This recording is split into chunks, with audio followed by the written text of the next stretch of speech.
Hi guys. सो आज के session में हम कवर करने वाले हैं ये जो परचेज ऑर्डर होता है, जो एक एग्रीमेंट होता है बायर और सेलर के बीच में, इसे किस तरीके से हमें एसएपी में क्रिएट करना होता है। तो जो आप मेरी स्क्रीन पे देख रहे हो ये एक इनवॉइस है, और जब भी आपके पास इनवॉइस आता है यानी कि अकाउंट्स पेबल टीम के पास अगर कोई इनवॉइस आता है तो उस इनवॉइस के अंदर जो है, अगर वो मटेरियल का इनवॉइस है तो पीओ नंबर मेंशन होता है।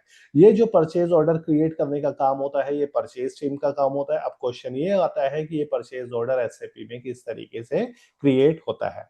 सो मैं आपको ले चलता हूं एसएपी की स्क्रीन पे, और वहां पे मैं आपको बताता हूं किस तरीके से इस परचेज ऑर्डर को हम क्रिएट करेंगे। सबसे पहले अगर मैं टी कोड की बात करूं, पीओ क्रिएट करने के लिए जो टी कोड होता है वो होता है ME21N। यानी कि ME21N से आप पीओ जो है वो क्रिएट करोगे, जो कि परचेज टीम करती है, जो एग्रीमेंट होता है बायर और सेलर के बीच में। अगर इनकेस आपको कुछ चेंजेस करने हैं पीओ में, तो इसके लिए जो टी कोड होता है वो होता है ME22N। ME22N से हम पीओ को एडिट कर सकते हैं, चेंज कर सकते हैं, और जो सबसे ज्यादा accounts payable team T code use करती है वो होता है ME23N, क्योंकि ये यूज होता है पीओ को डिस्प्ले करने के लिए। ये जो आप एसएपी की स्क्रीन में कमांड बार देख रहे हो, यहाँ पे मैं क्या करूंगा, मैं इस टी कोड को जो है वो रन करूंगा। तो इस टी कोड को मैं रन करता हूं। यहाँ पे मैंने टाइप किया /NME21N और मैंने एंटर किया। ये देखो, ये जो आप यहाँ पर देख रहे हो लिखा हुआ आ रहा है क्रिएट परचेज ऑर्डर, यानी कि यहाँ से हम क्रिएट करते हैं परचेज ऑर्डर। कौन करता है? परचेज टीम करती है। क्या प्रोसेस होता है? तो उनके पास मेल आती है, मेल के में जो होता है वो अप्रूवल मेंशन होते हैं, उसके अंदर डॉक्यूमेंट अटैच होते हैं, उसको वेरीफाई करने के बाद हम ये पीओ क्रिएट करते हैं। इस पीओ के भी पार्ट्स होते हैं। सबसे पहले अगर आप यहाँ पे देखोगे यार है सप्लायर। सप्लायर यानी कि जिससे हम मटेरियल बाय करने वाले हैं, जो हमें मटेरियल सप्लाई करेगा, उसकी डिटेल यहाँ पे आएगी। ये जो सप्लायर क्रिएट करने का काम होता है वो vendor master data management team का काम होता है, जो कि एक सेपरेट डिपार्टमेंट होता है। और मॉड्यूल वाइज बात करूं तो एसएपी में मटेरियल मैनेजमेंट के अंडर आता है। सेकंड पार्ट अगर मैं बात करूं, यहाँ पे जो आप हेडर देख रहे हो, इस हेडर के अंदर हम इंफॉर्मेशन डालेंगे। लाइक अभी मैं डालूंगा कि मेरा कंपनी कोड कौन सा है, परचेज डिपार्टमेंट कौन सा है, परचेजिंग ग्रुप कौन सा है।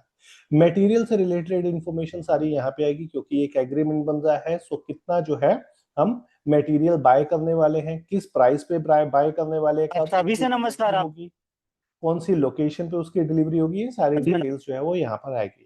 और अगर इनकेस कोई हमारे टैक्स रिलेटेड इंफॉर्मेशन है वो हम इस वाले टैब के अंदर डालेंगे। मैं क्या करता हूँ, मैं पीओ जो है वो क्रिएट करता हूँ। सबसे पहले अगर मैं वेंडर की बात करूँ, सप्लायर की बात करूँ, सप्लायर कौन है? Spark industries. इसको मैं सर्च कर लूंगा यहाँ पे। मैं सप्लायर में गया, मैंने सर्च बार पे क्लिक किया, और यहाँ पे जाके जो है मैंने अपना जो वेंडर है, सप्लायर है, इसको मैंने जो है सर्च कर लिया। तो ये देखो यहाँ पे आपको दिखाई दे रहा है ये स्पार्क इंडस्ट्रीज, मैंने एंटर किया, इसका कोड यहाँ पे आ गया। अब ये जो फर्स्ट टैब देख रहे हो हेडर टैब, मैं इस हेडर टैब पे क्लिक करूंगा। जब मैं हेडर टैब पे क्लिक करूंगा, अभी मैं कहाँ पे हूँ? इस ऑर्गेनाइजेशन डेटा पे हूँ। जब पीओ हमारा क्रिएट हो जाएगा तो उसका स्टेटस जो है वो इस वाले टैब में दिखाएगा। यहाँ पे हमें कौन सी इंफॉर्मेशन डालनी है? यहाँ पे हमें इंफॉर्मेशन डालनी है कि परचेज ऑर्गेनाइजेशन कौन सा है। परचेज ऑर्गेनाइजेशन यानी कि परचेज डिपार्टमेंट कंपनी का कौन सा है, क्योंकि इस पीओ को क्रिएट करता है बायर। बायर का जो कंपनी है उसकी डिटेल्स यहाँ पे आएगी। ओके, यानी कि कंपनी का परचेज डिपार्टमेंट कौन सा है, उस परचेज डिपार्टमेंट में जो परचेज टीम है वो कौन क्रिएट कर रहा है इस पीओ को, और यहाँ पे कंपनी की डिटेल आएगी। तो ये तीनों इंफॉर्मेशन मैं यहाँ पे डालता हूँ जो मेरे हेडर लेवल पे आएगी। मेरा जो डिपार्टमेंट है वो है सीएपीओ, उसका कोड है परचेजिंग ग्रुप यानी कि पीजी। और मेरा जो कंपनी है सीजी इंडिया, उसका कंपनी कोड है 2700। ये मैंने हेडर से रिलेटेड इंफॉर्मेशन डाली ऑर्गेनाइजेशन टैब में। अब मुझे क्या करना है, ये जो आप देख रहे हो आइटम ओवरव्यू, मैं इस पे क्लिक करता हूं, क्योंकि ये एग्रीमेंट बन जाए तो सारी डिटेल्स हमें डालनी होती है। यहाँ पे आ रहा है मटेरियल। मटेरियल कौन सा है? मटेरियल है इसके अंदर, अगर हम देखें अगर आप देखोगे इग्निशन केबल्स, यहाँ पे ये मटेरियल आ रहा है, लेकिन साथ साथ इस इनवॉइस के अंदर फ्रेट चार्जेस भी आ रहा है। यानी कि ये जो हमारा परचेज ऑर्डर बनेगा उसके अंदर हम मटेरियल भी मेंशन करेंगे और फ्रेट चार्जेस यानी कि जो सर्विस है वो भी मेंशन करेंगे। कैसे करेंगे? अब देखो, मैं मटेरियल पे जाता हूँ, और यहाँ पे ये जो मटेरियल है उसका कोड मैंने यहाँ पे डाल दिया 4470। कितनी क्वांटिटी का हम बनाएंगे पीओ? 100 क्वांटिटी का बनाएंगे। यहाँ पे मैंने 100 क्वांटिटी मेंशन किया। डिलीवरी मैं कहता हूँ इसकी आज की डेट में होगी, विच इज 29 सितंबर 2025। ये जो नेट प्राइस आप देख रहे हो ये ऑटोमेटिकली पिक होगा। क्यों ऑटोमेटिकली पिक होगा? क्योंकि ये जो वेंडर है, यानी कि जिससे हम मटेरियल खरीदने वाले हैं, और ये वाला जो मटेरियल है इसे हमें लिंक करना होता है, जिसे हम कहते हैं परचेज इन्फो रिकॉर्ड PIR, जो ऑलरेडी परचेज टीम करती है ME11 टी कोड से। सो मुझे यहाँ पे प्राइस डालने की नीड नहीं है, ये ऑटोमेटिकली पिक होगा क्योंकि ये दोनों आपस में लिंक है। ये कुछ इस तरीके से हो गया। समझो मेरे पास A वेंडर है, B वेंडर है, C वेंडर है और D वेंडर है। मैंने कहा A से जो मैं मटेरियल परचेज करता हूँ वो 570 का करता हूँ। बी से अगर ए के पास अवेलेबल नहीं है, बी मुझे ये 580 पे देता है। अगर बी पे भी ये मटेरियल नहीं है तो ये 590 का सी देता है, और सी पे भी मटेरियल नहीं है तो ये 600 का डी देता है। सो अवेलेबिलिटी ऑफ द वेंडर, किसके पास ये मटेरियल है, तो जो भी मैं यहाँ पे वेंडर डालूंगा ए बी या सी डी, उसके अकॉर्डिंगली मैंने इस मटेरियल को लिंक कर रखा है और प्राइस ऑटोमेटिकली पिक होके आएगा। ये सारी चीजें हमें मेंटेन करनी होती है परचेज इन्फो रिकॉर्ड। उसके बाद मैं टैब दबा के आगे जाता हूँ, यहाँ पे आ रहा है प्लांट। प्लांट यानी कि जब मुझे मटेरियल डिलीवर होगा वो किस लोकेशन पे होगा, मेरा प्लांट कौन सा है और उस प्लांट के अंदर स्टोरेज लोकेशन कौन सी है। जब मैं ये सारी डिटेल डाल दूंगा तो मैं एंटर करूंगा, और जैसे ही मैंने एंटर किया अगर आप देखोगे इसने ऑटोमेटिकली प्राइस को जो है यहाँ पे पिक कर लिया। सो प्राइस जो पिक हुआ है वो ऑटोमेटिकली पिक हुआ है।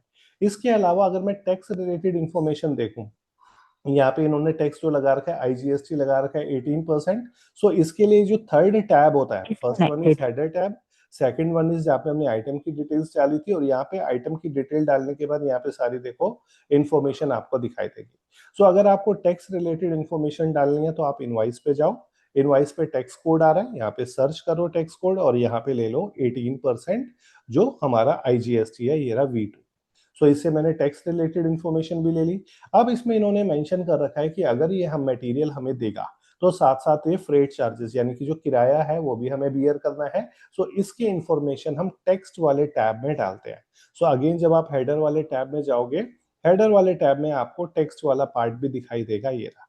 सो इस टेक्स्ट पे मैं जाता हूं और यहाँ पे लिख देता हूं एडिशनल फ्रेट चार्जेस,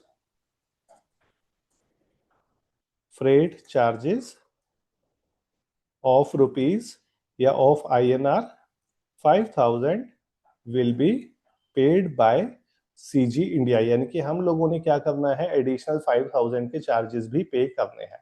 अब ये सारी इंफॉर्मेशन मैंने इसमें डाल दी, यहाँ पे मटेरियल वाली इंफॉर्मेशन आ गई और यहाँ पे सर्विस से रिलेटेड इंफॉर्मेशन भी आ गई। अब मैं क्या करूंगा, इस PO को चेक करूंगा कि मैंने सारी इंफॉर्मेशन डाली या नहीं डाली। तो यहाँ पे परचेज ऑर्डर पे जाओ, यहाँ पे आ रहा है चेक। अगर कोई एरर होगा तो ये मुझे रेड कलर में नीचे एरर दे देगा। ये देखो ग्रीन कलर में आ गया, no message issue during check. It means मेरा जो PO बना है वो बिल्कुल ठीक बना है। अब मैं क्या करूंगा, इस PO को सेव कर दूंगा, और ये जो PO जब सेव होगा तो इसका PO नंबर जो है, जो भी मेल आई होगी परचेज टीम के पास, वो रिवर्ट कर देगी कि ये PO नंबर हमने क्रिएट कर दिया। इन केस ये तो हमने PO को क्रिएट किया, अगर हमें कोई चेंजेस करने हैं तो इसके लिए टी कोड होता है ME22N, जैसे मैंने आपको स्टार्टिंग में बताया। सो जब मैं ME22N पे गया, सो मुझे यहाँ पे क्या करना है, यहाँ पे ये वाला जो आप टैब देख रहे हो अदर परचेज ऑर्डर का, यहाँ पे PO को हम डालते हैं। सो यहाँ पे मैंने PO को डाला। ठीक है, ये जो हमने PO अभी क्रिएट किया था, ये परचेज ऑर्डर को हमने यहाँ पे डाला।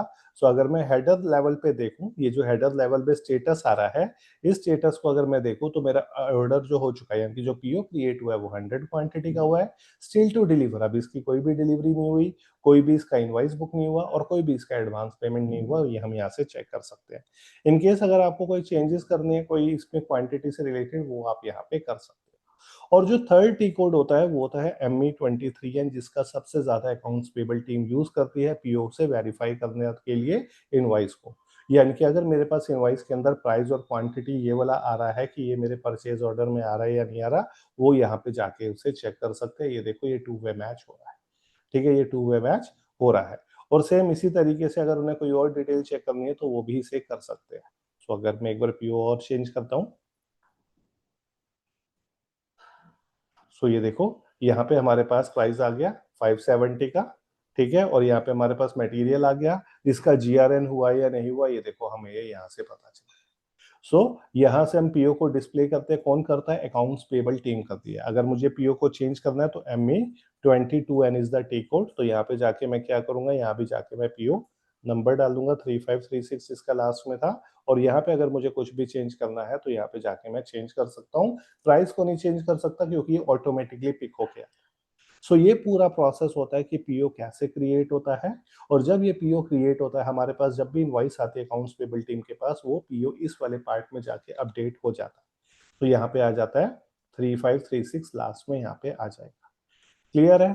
सो ये जो हमने पीओ क्रिएट किया, यही एंटायर प्रोसेस होता है एसएपी के अंदर। तो अगर आपको प्रैक्टिकल इसके ऊपर सीखना है, उसके लिए आप हमारी इंक्वायरी टीम से रीच आउट कर सकते हैं। इसमें हम एंड टू एंड पी2पी साइकिल कवर करेंगे, जिसके अंदर परचेज रिक्विजिशंस कैसे क्रिएट होती है, कोटेशंस किस तरीके से हमारे पास आती है, प्राइस को कंपेयर कैसे किया जाता है, वेंडर को फाइनलाइज कैसे किया जाता है, वेंडर को क्रिएट कैसे किया जाता है, परचेज रिक्विजिशन कन्वर्ट कैसे होती है परचेज ऑर्डर के अंदर, जीआरएन यानी कि मटेरियल कैसे रिसीव होता है, और फाइनली इनवाइस कैसे प्रोसेस होता है। इस पूरा पी2पी को में अगर आप स्पेशली यानी कि एक्सपर्टीज लेना चाहते हो या इसके स्पेशलिस्ट बनना चाहते हो, तो उसके लिए आपको हमारी इंक्वायरी टीम से रीच आउट करना पड़ेगा। सो ऐसे वीडियोस मैं आप लोगों के साथ शेयर करता रहूंगा। जल्दी मिलेंगे एक नई वीडियो में। Thank you.